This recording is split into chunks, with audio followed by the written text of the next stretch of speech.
Assalamualaikum warahmatullahi wabarakatuh. Baik, kita ketemu lagi dengan mata kuliah Al-Qawaid Al-Fiqhiyah. Jadi, langsung saja pada pembahasan Al-Qawaid Al-Fiqhiyah ini. Pertama, definisi qawaid fiqhiyah itu adalah kesimpulan umum dari berbagai hukum fikih.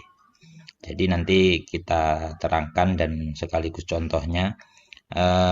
Kemudian yang kedua, pokok pembahasan qawaidul fikih ini adalah terfokus pada kaidah dan berbagai hukum fikih yang ada di dalamnya. Jadi nanti kita membahas beberapa kaidah-kaidah hukum fikih dan contoh-contohnya. Kemudian yang ketiga adalah manfaat. Manfaat qawaidul fikih adalah A. Mudah menguasai berbagai macam produk fikih karena sudah diklasifikasi dalam satu kaidah.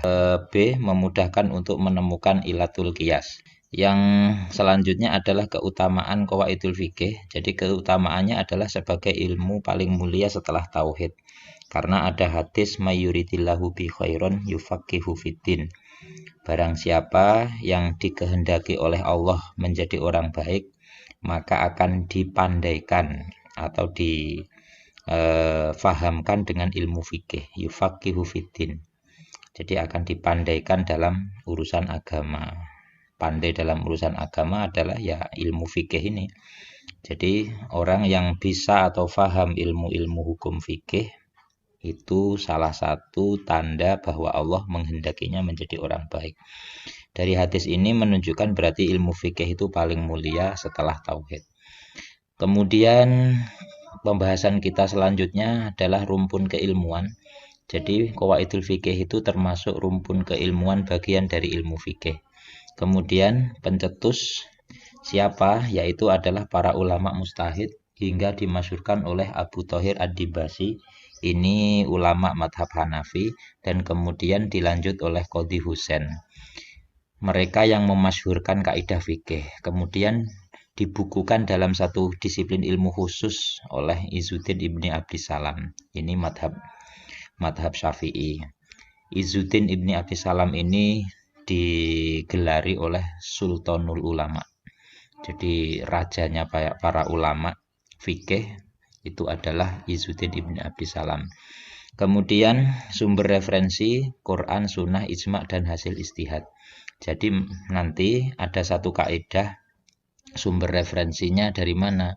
Itu harus melalui Al-Quran, kalau tidak ya Sunnah, kalau tidak ya Ijma' dan terakhir kalau di Quran, Sunnah, Ijma' nggak ada hasil istihad.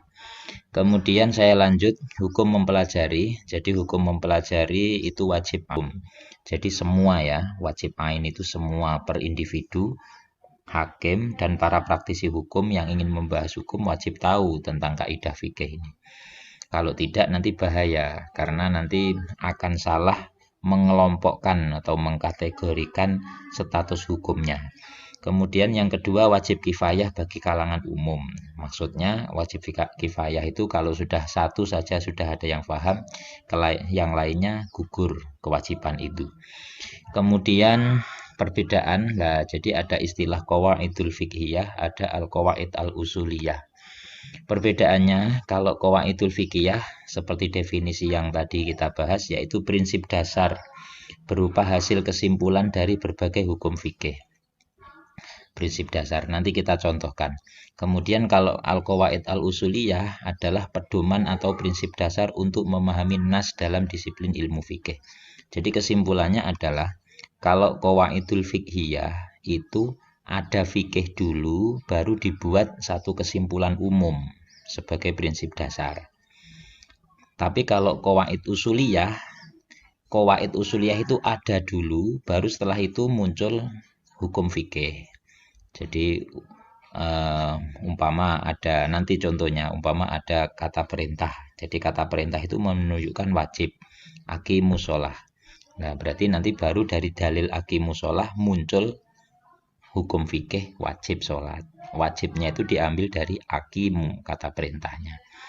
Baik, ini contohnya ya dalam qawaidul fikih tadi dicontohkan ini. Musafir ini satu hukum fikih yang sudah terbit. Musafir itu boleh qashar sholat. Kemudian ada lagi satu produk hukum fikih, jika kulit terluka maka boleh tayamum, seperti kulit terkelupas, akhirnya nggak bisa kena air, kalau kena air malah tambah sakit, itu boleh tayamum.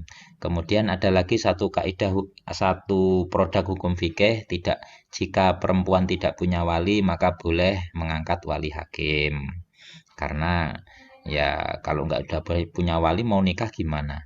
Kemudian ada satu produk hukum fikih lagi, saat meminang atau muamalah atau transaksi akad muamalah maka boleh melihat lawan jenis.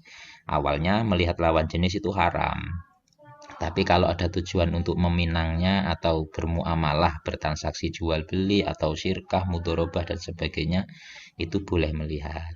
Terus ada lagi beberapa kasus fikih juga, jika tidak punya skill kerja, tidak punya kemampuan keahlian kerja, boleh akad mudorobah. Mudorobah itu bagi hasil.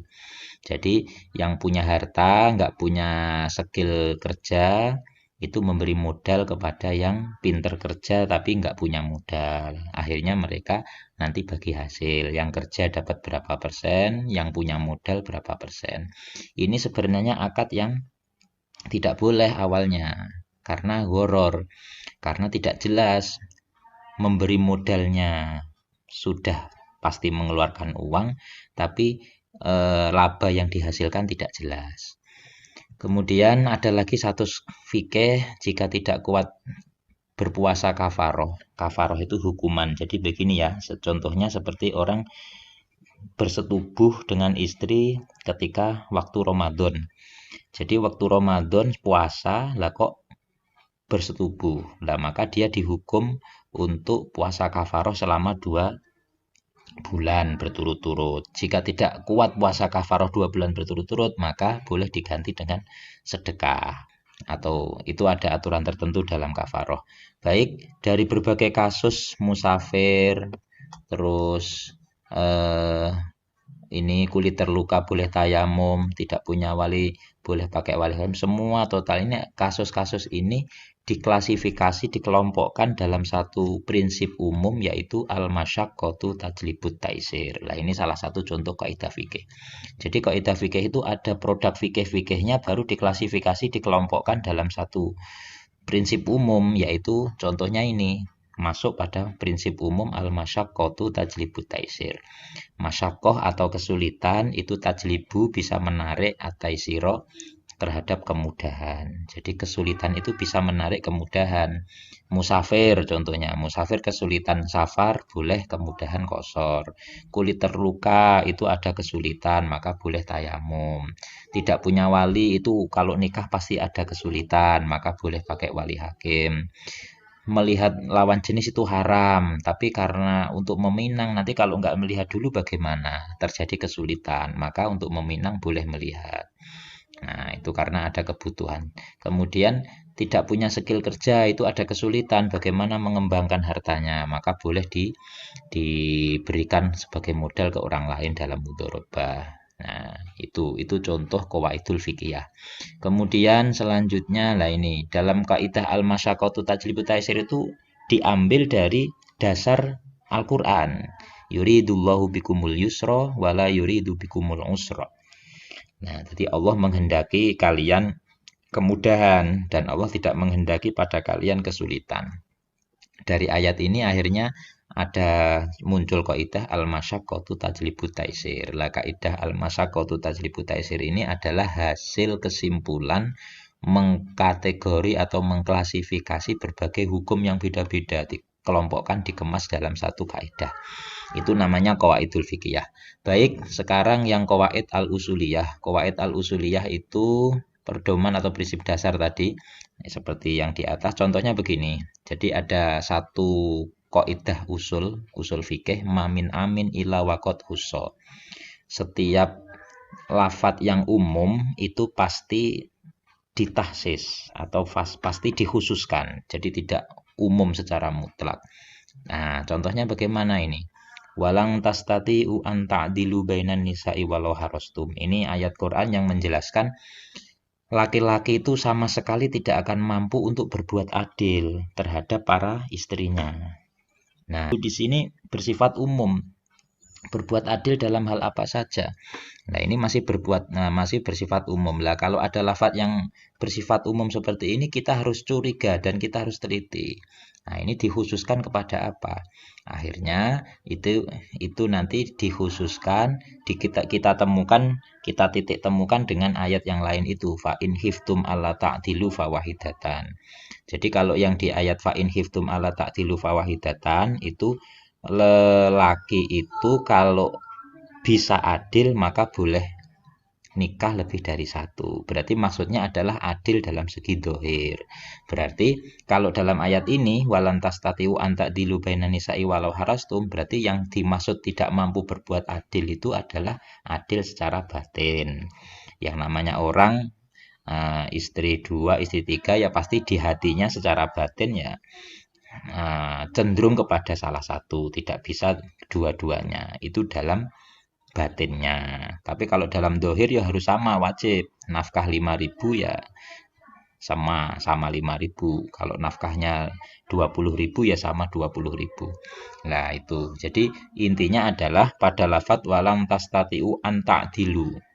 Nah, kalian tidak mampu berbuat adil. Yang dimaksud adil di sini kan umum. Tapi pasti kita harus curiga dalam keumuman ini arahnya kemana. Itu pasti ada kekhususannya. Nah, ternyata ditemukan kekhususannya adalah khusus pada adil fil batin, adil dalam batinnya, dalam hati. Kemudian contoh yang lain al amru ya dulu alal wujub. Nah, ini kaidah usul ini. Perintah amar al amru, perintah itu menunjukkan pada hukum wajib. Alal wujub itu wawunya kebanyakan satu, alal wujub. Contohnya ini wa aqimus sholah. Ini wa aqimu ini kata perintah. Dirikanlah sholat. Nah, ini kata perintah ini menunjukkan wajib. Wa atu zakat. Bayarlah zakat. Nah, berarti itu bayarlah itu adalah wajib. Warka'u ma'ar roki'in. Dan rukuklah bersama orang-orang yang rukuk. Nah, ini juga kata perintah. Nah, kata perintah ini menunjukkan wajib. Nanti selama ada dalil yang mengkhususkan baru dikhususkan. Baik, ini perbedaan antara qawaid usuliyah dan qawaidul fikih. Kita ketemu pada season selanjutnya. Dari saya cukup sekian. Assalamualaikum warahmatullahi wabarakatuh.